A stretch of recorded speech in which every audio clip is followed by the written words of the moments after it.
Support for the show comes from Carolina Forward, a nonpartisan organization dedicated to building a more equitable, democratic, and prosperous North Carolina. You can learn more about their vision and values at carolinaforward.org. North Carolina State Highway Patrol. What cigarette do you smoke, Doctor?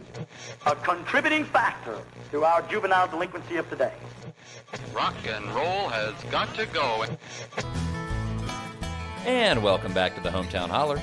I'm Daniel Ayers. And I'm Quinn Ray.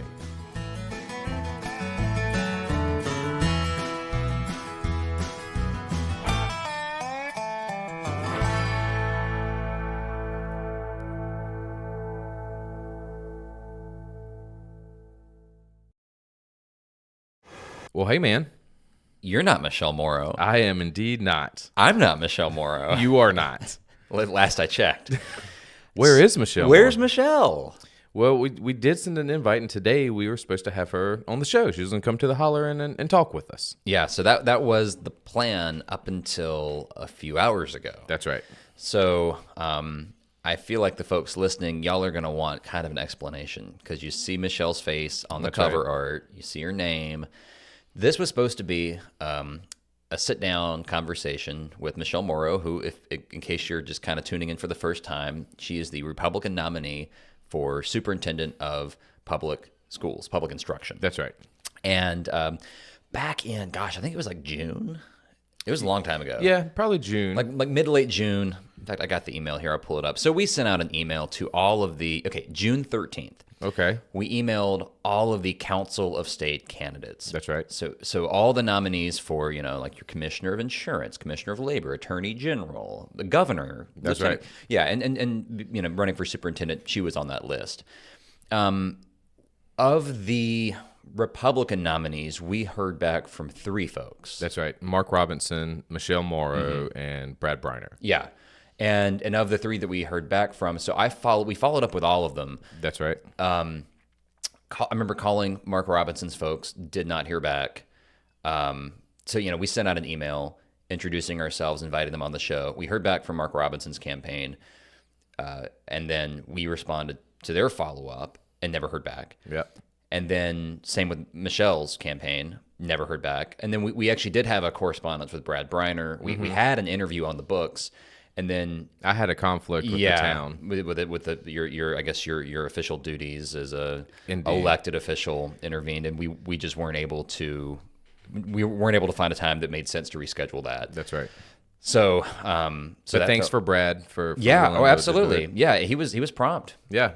He didn't ghost us did not ghost us. And in fairness, Michele kind of ghosted us, but didn't ghost us because we sent out that thing on like June 13th, and we heard back like a couple months later. So August 29th, we get an email from out of the blue from a lady named Kimberly Stonebreaker, who is Michele Morrow's campaign manager, and it just said, "Hello, I am reaching out to see if you are still interested in having Michele on your podcast." Boing. So yeah, and we said sure. Yeah, we responded.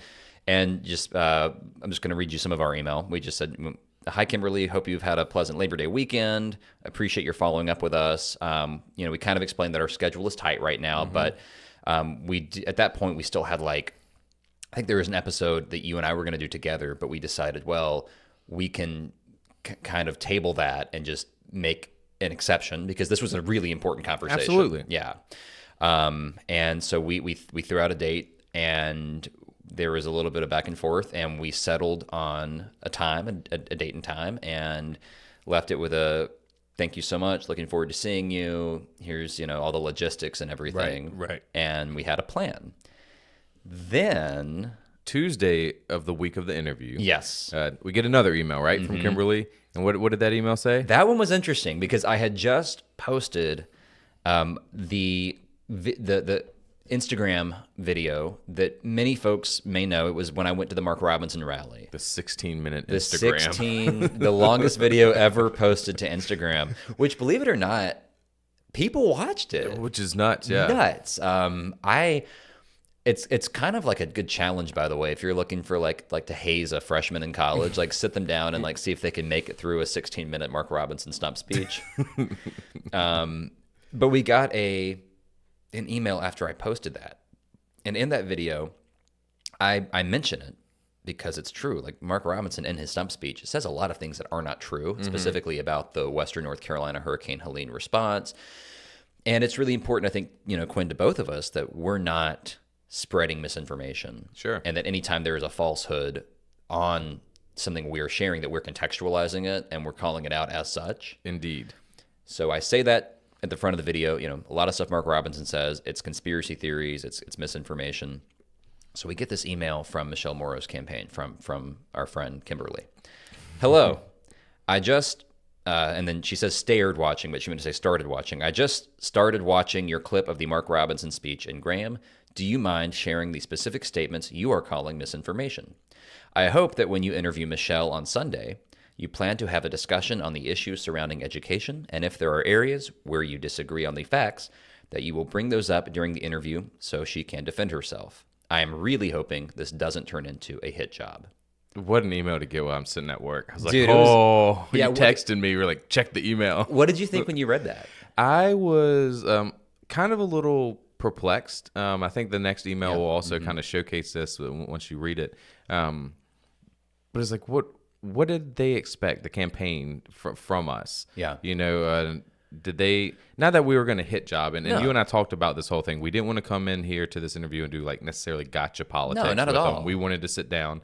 And so the follow-up email. Well, and just to add some context to that, initially when I sent out that first email, I followed up with a phone call. That's right. And was like, hey, like this is who we are, and just, this is kind of what we're about. Yeah, no secrets. No secrets. Like Right. it was very much, this was not a Trojan horse interview. Well, that's why it was really weird that we got the follow-up months later that they Yeah. wanted to be on the show. It's like we had, by that point, we had tons of content out, tons of episodes out. Like, people know who the Hometown Holler is. Yeah. Especially if you're about to get on their podcast and interview. I mean, I would check it out as Absolutely. a candidate. So, yeah, I would kind of just take it back. But the last line, I hope this isn't a hit job. It just already felt like they were going to come in here a little defensive, kind of ready to fight. And it also felt to me like they were giving themselves their own exit. Like, kind of like almost like they knew that they weren't going to show up. Right. And I think they were hoping maybe for a different response than what we gave them.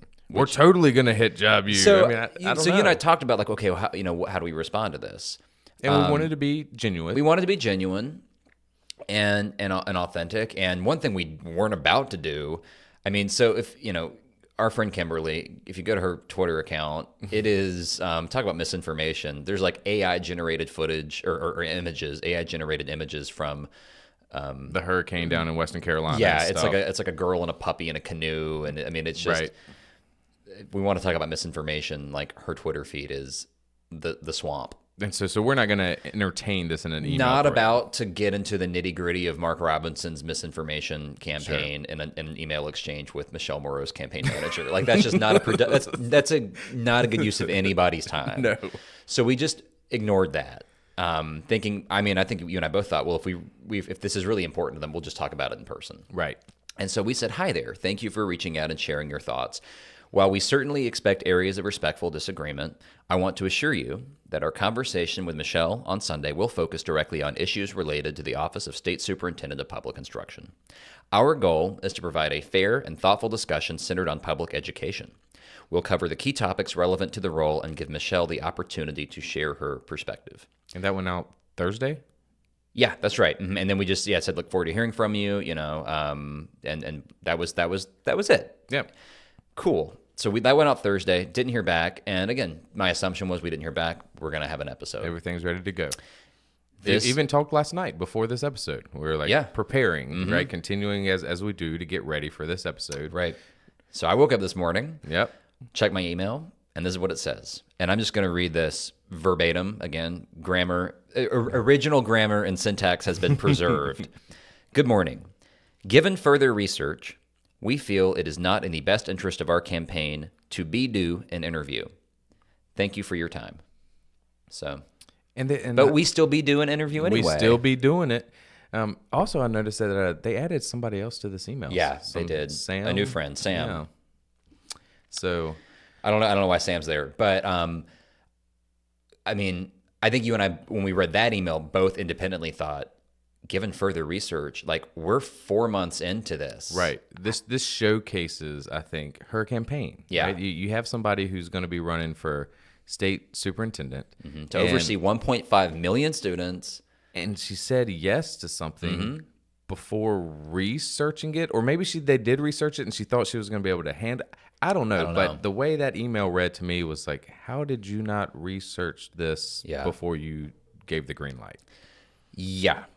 So, but the thing is, you and I both talked, and like we're doing the episode anyway. Yeah, I mean, it's happened. She could be here to rebuttal and defend herself as Kimberly asked. And not that we're going to come in attacking, but I mean, we did our homework. We did our homework, and the reason I think you and I both really bent over backwards to make this conversation happen, because again, we had something else planned. Like we had to inconvenience ourselves. I'm not trying to be a martyr, Sure, but like we did have to, do some finagling in our schedules to make this work. Well, and then on top of that, too, like we juggled the idea of, do we even do this? Do we even give a platform for something like this? And we were consulted by other people that are in the scene, and we're advised not to do this. A lot of folks told us, no, don't do this. But we felt like it was important. Super important. I mean, the reason is because the job is an extraordinary position. To run our public school system, 1.5 million kids, something like $12 or $13 billion in a budget. I mean, it's a huge job. Insane amount of money. And it's an extraordinary job. And Michele Morrow is, I think by any metric, an extraordinary candidate. Yes. And most people, I mean, if you know her, you know her. Right. But most people don't know who she is. So what we're going to do now, and, kind of she's in her absence, we're going to talk about some of the issues that we were going to raise in our discussion with her. And I think why they're important will be self-evident. Right. And I think when we talked about this is like, how are we going to structure this? And what if she says we're trying to attack her with this I'm stuff? gonna play Michele Morrow. No, I'm just kidding. But I think our answer was and concluded that this is a job interview. I think these are Right. She's gonna say to some of these questions that they're irrelevant and unfair. And I don't think so. No, they're not. That's the thing, is they're not. And so as you're listening to Quinn and I discuss these topics and some of these questions, ask yourself, are these questions that an employer would reasonably ask? Right. To, if you have a position open for any job, are these questions reasonable questions that an employer would ask an applicant? And the answer, I think you and I mean, yes, all of these questions we're about to ask are questions that we as voters who employ our politicians, as that we pay their salaries, they work for us. These are questions that are very much in the public interest, and I think we are entitled to know the answers to them. And some of them may sound crazy. Like we had a question. Maybe. We had a question in here. Like, do you think that openly gay and lesbian individuals should be teachers in our public schools? And that seems like why would you ask that? Because I don't know how she would respond to it. Right. And by her history, it's concerning because we do have teachers that identify. And she has said things that would lead us to believe that maybe the answer is no. Right. And I think the public needs to know this. Yeah. Like, do you want to hire somebody that's going to potentially have a discriminatory attitude towards employees? Right. So we really, like you said, we really approach this from the standpoint of it's a job interview. That's right. So I guess let's just kick off from I think tippy top. The kind of the question we asked everybody that has came in here, the big opener. that's a candidate, is, your motivation for running. Yeah. Because she ran for Cary. Yeah, I think. like Wake County School Board. Wake County School Board. Did not win, and this was in 2022. Right. Then all of a sudden, and she didn't just not win. Like, she lost she got it handed to her. And then she decides to run for a statewide office against a Republican incumbent. That's a very unusual play. Very unusual play, and she beat her in the primary. I think there's some theories around how that happens and what primary voters are. And I was genuinely interested to hear her thoughts on that. Yeah. Because Catherine Truitt has been there, and I think it's the first time in 30 years or something. It's been a minute since something like this, since a primary upset has been pulled off like this. Right. So I really wanted to hear directly from her, kind of her thoughts on that experience and why, because I think most candidates, you lose a local election like that, you either just leave politics or you go back and try again for that same office. But like she went at the top of the ticket, wanted to know kind of what that experience was like and why she chose to do that. And then from there, I think we wanted to know, if those of you who are listening, if y'all are interested or just really, really bored, you can go online and watch some of the forums that Michele Morrow and Mo Green have done as part of their on the campaign trail running to be superintendent. And one of the things that I saw and you saw, Quinn, she keeps coming back to it in her interviews and forum appearances, is that she's a concerned citizen. Right. That's like how she's identified. I'm running because I am a concerned citizen. And I think you and I wanted to know more about concerned about what. Right. What are the concerns? And I think we expected a lot of language about woke policies in our schools. Right. Leftist, neo-Marxist indoctrination. Because she's been quoted saying that. Right, because this is stuff she said before. I'm not putting Right. words in her mouth. Like she's on the record. Like those are the things she talks about. But she started using a phrase that stuck out to you and I as being very interesting, which is a sound, basic moral education. Now she put the word moral in there herself, but maybe we could talk a little bit about the significance of that. It's even on our website. But I mean, we see sound, basic education in our state constitution. Yeah. Really became hyper focused on that after the Leandro case, right? People are talking about that the North Carolina Supreme Court ruled that North Carolina is not following their constitutional obligation by giving our students a sound, basic education, Right. and we are not funding them enough to be able to do this. So the North Carolina Supreme Court ruled that, hey, y'all are failing your kids when it Right. comes to school funding. And then there was something called the Leandro Plan that sets out kind of here's what funding would look like or should look like to meet our constitutional obligations. And it's all based around that phrase, sound basic education. Mm-hmm. And so we kind of wanted to know. What's her thoughts on Leandro? Yeah. Like, let's talk about it. Like So- you're using the language from this case. Absolutely. Do you agree with this? Do you agree that we're underfunding our schools? Do you agree that our students aren't getting a sound basic education? And I think she would say yes. I mean, Yeah. that's her thing. Well, she We're has not- said, yeah. I mean, if you look on, the forums that you and I have watched, she will say things like, we need. I remember her. She said she said somewhere that we need more kindergarten teachers in classrooms, Cool. and especially in rural schools. Which, yeah, cool. Yeah, let's do So it. to me, that would be very much in line with, yes, we need more funding. We need, the Leandro case is valid, and the ruling needs to be implemented fully. But I was very interested to see her thoughts around the whole Leandro, because as we know, this has been a 20-year case. Yeah, it's been a minute. I think it might have been 30. I don't know, but it's been a long case. It's been back and forth into the court systems. And, we hear Mo Green, her opponent, the Democrat nominee for state superintendent, he talks about it, that we need to fund our schools more is based on the Leandro plan and fully implemented. And I think because you and I did an episode on this, Yeah. That the Leandro would bring in, just for Alamance County, I think, an additional 400,000 or 4 million. Yeah, we said it in the episode. I mean, that was a long. Quinn, that was a long. God. That was back in April. Man, we're coming up on the election. But yeah, it was interesting to hear her using the language from this ruling without invoking the ruling, Right. And wanted to know more about why do you keep saying that phrase, and then to go from there to have just a broader conversation about funding our public schools, because one thing that I never saw her give a clear answer on that I really, really wanted to know the answer to, and I think most people listening, I think everybody wants to know, where does she stand on vouchers? Sure. When it comes to $7,000, given $7,000 in taxpayer money given to a family that is making in the high six figures, that's already going to a private school. Where does she stand on that? Well, I mean, she's tweeted some stuff and answered in some of these interviews that she believes in school choice.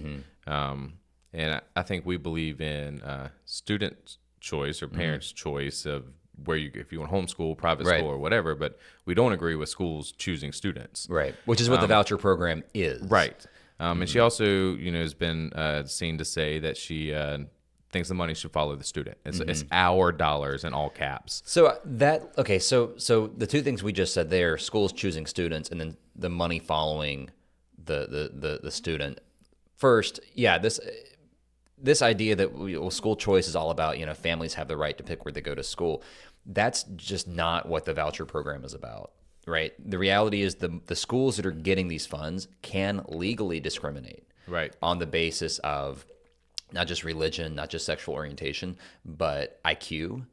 You know, if you apply to a private school and, you know, you get these so-called opportunity scholarships, well, they can look at your kid and say, we don't think Johnny or Susie's going to be quote unquote successful here, so we're not going to let them in. And at that point, the school choice is the school choosing not to enroll a student, as opposed to our public schools, which have a constitutional obligation to serve all students. Right, and feed them and transportation and Right. everything else that comes with it. But then you just brought up the other that other kind of aspect of this, which is the money should follow the student, right? If a student leaves public schools, the money should go with them. And that was something we really wanted to talk to her more about, because I think there's a lot of misunderstanding Right. around that concept. One, in that, you know, let's say a student enrolls in a private school in August, they leave in October and they go back to public school. That money doesn't go back to the public school. Right. Right. The funding is established by like the end of September. So now we have a classroom that's larger with students. We now have less electives and less teachers because the public school had to cut funds. Exactly. Or cut programs to make the budget. Right, exactly. So this idea that, well, the money's going to follow the student, that's not what happens. Student goes to a private school, smokes a joint in the bathroom, gets kicked out, goes back to public school because public schools have to accept every student. That money's not going to go back to the public school. If that student has been at that private school for a certain threshold of time, again, like I think it's end of September. End of September. That money stays at the private school regardless of whether or not that kid is there. Right. So when people say the money should follow the student, that's not what is happening. No. Yeah. It's definitely not. It doesn't just go back and forth. So yeah, I would have loved to Would hear her love thoughts. to have heard her thoughts on that. And I think we had a question too with, you know, what was her position, or what does she intend to, and how does she intend to advocate for poor and rural school systems that can stand to benefit from having additional funding. Just to see how because I think when you say these platitudes of just, They love that word. they do love it, and I like to use it because they're using it, and it's like, this is your words. But we want our kids to be educated. Yeah. We want our kids to be safe in school. Sure, we want to have the best schools in the country.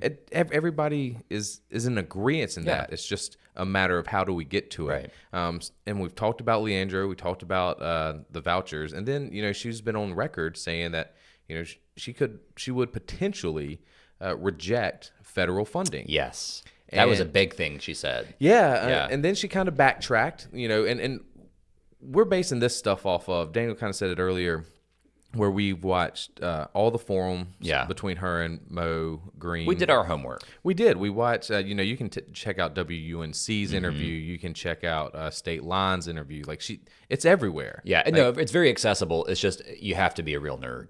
Well, you do. You do. So she's kind of backpedaled on that. Like, she agrees the state should have the federal funding because, again, in all caps, it's our money. Right. But it shouldn't come with all the strings attached with it. Right, that was her main argument. And by the way, folks, if you're listening and you like want to hear about the tweets, we're getting to the tweets. Yes. Don't worry. The tweets are in here. So like we're gonna kill Obama, the, you know, pedophilia, the witchcraft. Like, don't worry, the tweets are coming. But right now we're talking about federal education funding. That's right. That's Yeah, right. but her big thing is, well, we want the money, we just don't want the agenda that comes with it. Right. And this is a really important teachable moment, maybe for her, but certainly for most folks, because, like, I mean, I don't know about most people listening. Quinn, you and I are not experts in federal education funding and federal policy. all. Yeah, no. But going back to us doing our homework, we reach out to people that who are worked in the experts. system, who are like they have their doctorate in this, right? They have studied how this works. Because we needed to know. We needed to know. We And needed it to know. turns out that this whole line of, well, we want the money, but we don't want the agenda, it's bullshit. Because, first of all, things that Michele Morrow talks about, like curriculum design, what we're teaching our kids, that's all decided on a state level. We are not getting orders from Washington that's telling us you need to have your kids read this book or teach them this topic. All of those decisions are made and implemented on a state level and in a local level. So the other thing that comes with that is, let's say that she's right. Let's say that we are getting this agenda from Washington. we can reject that money. That doesn't absolve us from having to follow federal law. Right, just like or just like marijuana laws. Right, exactly. Yeah, a state can do what on a federal level. The law is the law. Right. Right, and so you're putting yourself in legal jeopardy by just not following the law. So it doesn't sound like she's done a lot of consulting with attorneys in terms of the Right. if she's true about following through with that plan. But kudos to her on backpedaling and saying, hey, we actually do need this, because if we rejected the federal funds, it'd be about 11% of our state budget. And you can actually go online, guys. You can go to ncjustice.org and you can see the estimated district level impact of rejection of federal funding. So like here in Alamance Burlington schools, we would lose almost $30 million. Wow. That's about $1,300 per student. That's 11% of our operating funds, right? So that's 107 teachers, 78 teacher assistants, 6 school psychologists, 17 counselors, 16 social workers, and 8 nurses. And there are schools that are going to be hit much, much harder, right? So again, it has if you go to the Warren County schools, Warren County is going to lose $11 million. You have some school systems like Washington County that's going to lose $3.5 million. That's 15% of their operating budget, right, if this goes through. So if it does go through, how do we make up those funds? I think was another question. Oh, absolutely. And I think this is, again, a fair question, because even though she's said she would accept the money now, I think it's worth answering the question and for the voters to understand that we could potentially put somebody in the state superintendent role that would be combative with federal funding, that could really, if shit just hit the fan and the federal government did just say, okay, you're not getting the funding anymore, or even toy with being threatened to not accept, like this is going to have a detrimental effect on everybody. Yeah, and her argument, and again, not putting words in her mouth, you can go online, and I think the one I'm citing here is her WNC interview she did, which was actually kind of a spicy interview. If you guys get a chance, go check out her media appearance on WNC. It's a really kind of feisty back and forth. But I believe it's there where she talks about, well, when it comes to school funding, we just need to be smarter about how we spend our dollars. The issue is not that we're not funding schools enough, but that we're bloated, we're inefficient. Yeah, cut the fat. Cut the fat, right? I mean, and I think that's a play that we're seeing on a lot of the right. We're seeing it here locally with some of our county commissioner candidates. We have adequate funding. We're just spending it in places that don't need to be spent. And her argument would be like, we're funding partisan agendas. We're funding ideologically driven projects. Again, cultural Marxism, wokeism, DEI, CRT, LGBT. It's not happening, right? Well, and great example. Like, look at Alamance County is a great example. Halifax County, Warren County, Edgecombe. All across North Carolina, go to these rural and semi-rural school districts. They are not bastions of wokeism. Right. The reason that we have mold in our public schools is not because we have a county board of county commissioners and a local school board that is, telling kindergartners that men can have babies.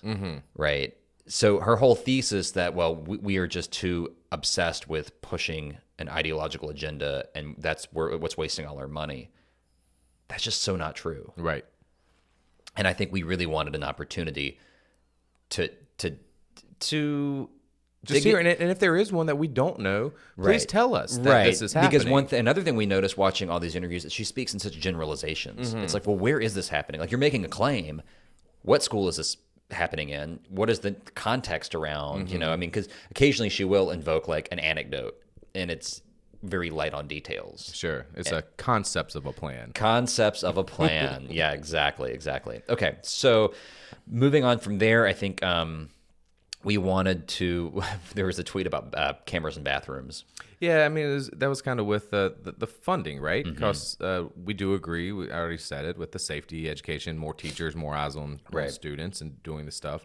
Well, how's that going to happen, right? Like, the state already says we are strapped for funds. We can't fund our schools anymore, but you want to put cameras in children's bathrooms. Yeah, that was the tweet. And I just, what? Yeah, let's unpack that. Right, a lot to talk about there. And then on top of that, she's gone on the record and said things like, we should be teaching real history is how she describes it, as opposed to fake history. And you and I, like history majors, Right. we wanted to talk about, okay, so a person running to be superintendent is saying that fake history is being taught. They must have an idea of what real history is. Like, according to Michele Morrow, what is real history? And what's being taught? And what's the fake history being taught? Right. Because what she has said, I mean, I'm just going to read her words. The U.S. Department of Education has been pushing, in her words, an anti-God, anti-American, anti-nuclear family, anti-take responsibility for yourself indoctrination into our schools for the last 60 or 70 years, and has been, quote, purposely trying to destroy our country through our school system. Now, there's a lot to unpack there, but my question is, like, tell me more. Right. Because that's a big statement to make. Right. And it sounds scary. And if it is true, I would like to know more. But it's just filled with buzzwords and words that are very emotionally charged. And I think we wanted a chance to say, okay, so what's the thing being taught, like, specifically? Give me, a specific class, teacher, lesson plan. Like, what is it, right? And because she's light on the details. Concepts of a plan. But yeah, really, like, how do you teach she has been mentioned before, that kids shouldn't feel that they are less than because of the color of their skin. Well, we agree. Yeah, nobody's disagreeing with that. We're with that. And white kids especially shouldn't feel bad because they're white. What do you mean by that? Like, I need to know the example of what she has with that attitude. Yeah, and like, okay, so she clearly has an idea of what should and should not be taught. But like in a high school history classroom, I'm curious, okay, Michele, like, what do you teach about the Civil War? Right. What do you teach about Reconstruction and Jim Crow and the Civil Rights Movement? Do you tell people? I mean, you used the Rosa Parks example. Like, Right. that was a really good one, right? Yeah, Like, I mean, do you tell white people weren't the ones to tell her to move to the back of the bus? Like, right. It was just people? People. Well, no, it wasn't just people. Exactly. Like, it was white people. And that wasn't that long ago. Right, right. Yeah, I was talking to a guy the other day. He came into the office, older black gentleman, Mr. Garrett, and he's like 85 or something. And I just love hearing his stories. And I'll pick his brain about some of this stuff. And even here in Alamance, he says he remembers like having to go. I'm not going to name the restaurant, but to one of the esteemed restaurants around here. It's still open? It's still open. Wow. And having to go in the back, right? And it's just. And just asking him how he felt about that, I think that's a whole nother episode. Yeah. But the fact is, like, Jim Crow and the civil rights, Right. like, Under Michele it's Morrow's here. leadership, do we tell those stories? Right. Yeah. Are those important stories to hear? And maybe she says yes, they are. But the reality is, we don't know the answer. We don't know your answer. Right. And like, that's kind of concerning, that a question that should be, I think, really simple to answer, we don't know how she would answer it. Right. And wonder if she's changed her mind on anything based on, what Mo Green has said, who is her opponent in the race.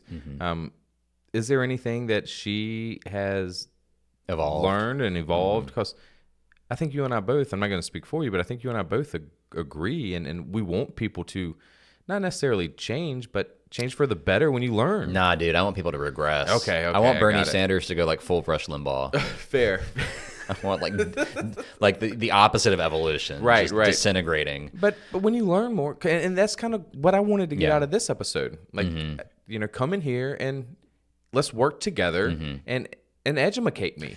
Well, okay, so this is a great segue to the kind of the home stretch of the conversation we wanted to have with her, right? Because she has on the campaign trail, apologize is a strong word, but maybe clarified some of the things she said. So, for example, like, she recently clarified that when she said Islam was evil, she wasn't referring to all Muslims. I think, if I remember correctly, she was upset about religious extremism in certain parts of the world. And then she used that opportunity. She was speaking with it was like in Wake County. She was speaking to a group of Muslims in North Carolina, and she essentially apologized for calling their religion evil. Yeah, the tweet is, "I fear God, not men. Islam is evil. Look it up." And that was a tweet from January of 2020. Yes, and so she said that the comment was made out of frustration during a time of political unrest and in her words, primarily Islamic areas of the country. Now, I know what a primarily Islamic area is. I don't know what you, again, it's very vague, very general. But she said she was totally wrong, and it was not fair to describe Islam as evil, and it was unfair to claim that Islam's goal was world domination. So, cool. There's some movement there. And then she immediately pivoted to say that, we have a shared concern. Actually, I'll just read her words. I know you agree with me that we do not want the LGBTQIA agenda pushed on our children. So it's an immediate pivot.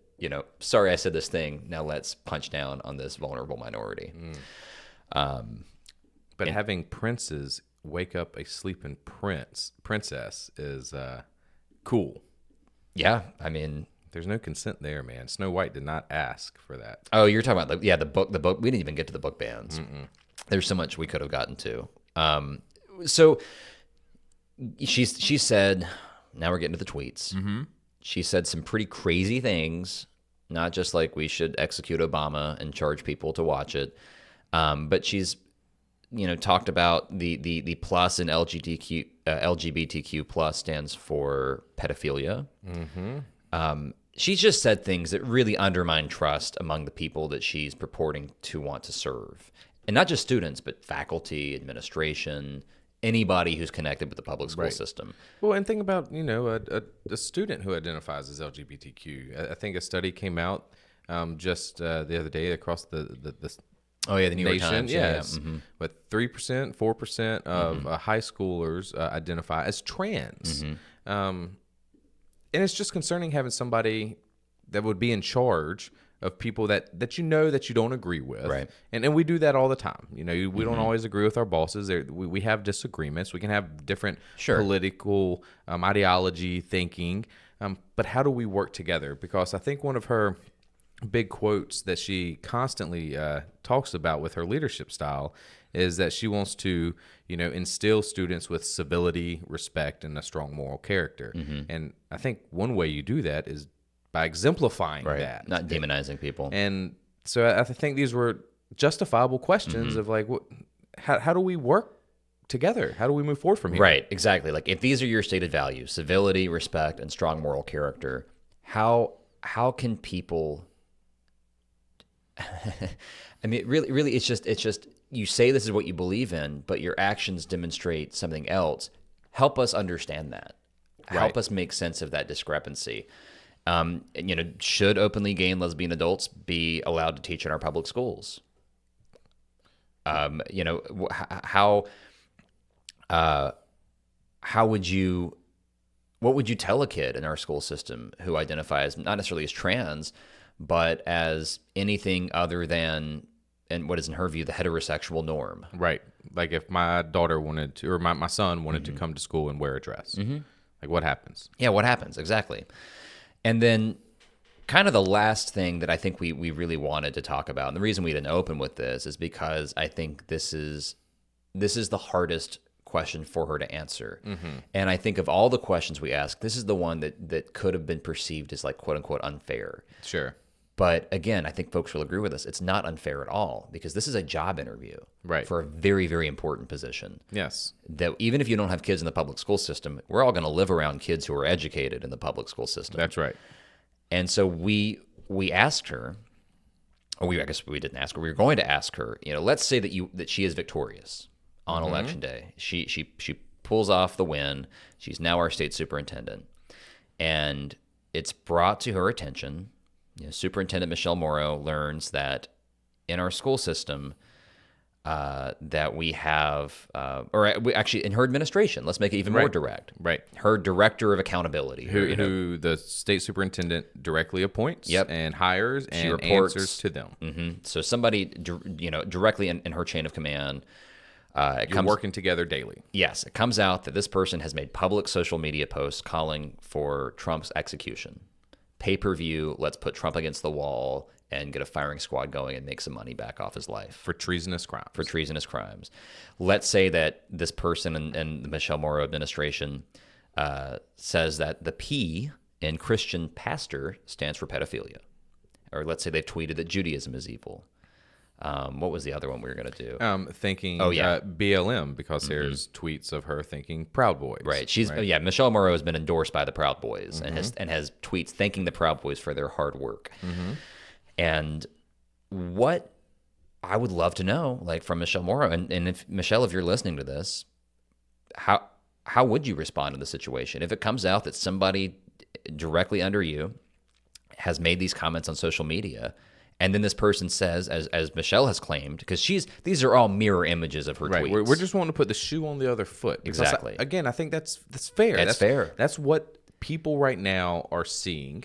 Maybe not all of Michelle's supporters, which is fine, but there is a large group of people that are seeing these tweets, these statements, these actions, these words as scary. And the extent to which she has tried to address them is by saying, well, I was being sarcastic, or I was just thinking about, I was monologuing on our treason laws. Or you're taking it out of context. You're taking snippets. And that is I think the reality is, I'd be happy for if she could prove me wrong, but I think the reality is that is not an answer she would find acceptable if the shoe was on the other foot. She would not extend grace if somebody said, oh, when I tweeted about executing Donald Trump, I was being sarcastic, or I was just talking about treason laws. Like, she wouldn't accept that as a legitimate answer.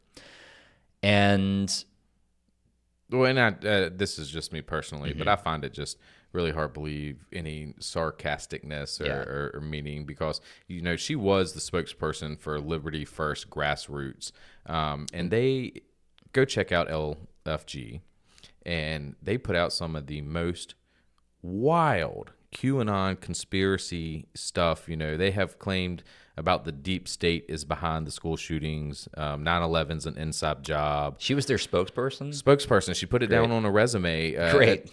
Which gives her, but anyway, they've talked about former President Barack Obama has Hitler bloodline. Crazy shit. And she was a spokesperson. Right. So, tell me again how this question would be unfair when you have that history of being the spokesperson for a group that puts out stuff like this, and then you personally tweet stuff out like that.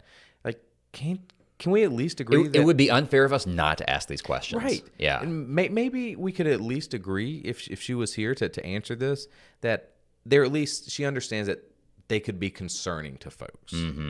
Right. I get why people want to ask me this question, because it is concerning, because I would be concerned if somebody tweeted out that Trump needs to be executed by a firing squad for a pay-per-view. 100%. 100%.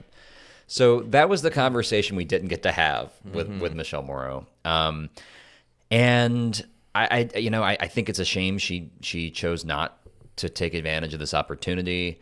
I don't know if she thought we weren't going to talk about it. Right. I think you and I had every intention of, just regardless of whether or not she shows, like, we still do this episode. I don't know if she thought that not showing up would mean we don't do the episode, but and we were planning on being like, it wasn't going to come in here and being like, no, she was going to get a t-shirt. Right, from TS Designs. But we really thought about it, of how we were going to approach this, because at some points, and I could see from the outside looking in, like, they're just going to come in there and just attack me. We were going to let her talk. Yeah.